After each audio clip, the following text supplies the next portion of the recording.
Pour contrôler et gérer leur gibier, nombreux propriétaires soloniaux ont engrillagé leurs parcelles depuis longtemps. Fin janvier, des élus et des protecteurs de la nature étaient à Paris aux côtés du réalisateur Nicolas Vanni pour dénoncer ce phénomène. Et parallèlement, des opérations sont actuellement menées par des commerçants et des associations locales. Regardez, reportage de Sana Asnaoui avec Sabrina Cicchini.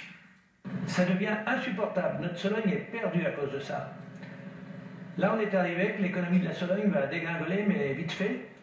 On a des territoires de chasse où il y a une grosse concentration de sangliers, et il y a d'autres endroits où il n'y a plus rien du tout. 1500 km de grillage transforment désormais le paysage de la Sologne. L'engrillagement, comme le décrit Raymond, empêche la circulation des animaux. Une campagne de lutte est lancée contre la multiplication de ces clôtures par des propriétaires privés.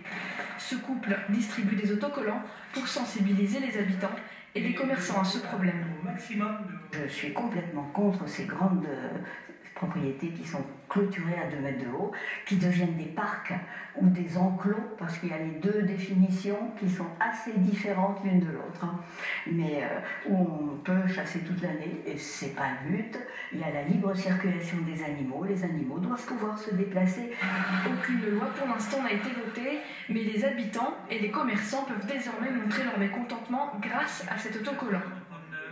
Et avec cette campagne, notre objectif, c'est déjà d'interdire l'introduction de sangliers en Sologne, de sangliers qui viennent des élevages de Sologne et aussi des élevages étrangers où il y a des maladies.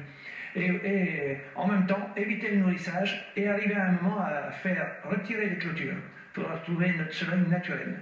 100 000 vignettes seront ainsi distribuées. Un groupe de travail constitué du président de la région et des représentants ministériels tenteront de trouver des solutions pour que la Sologne ne soit pas totalement défigurée.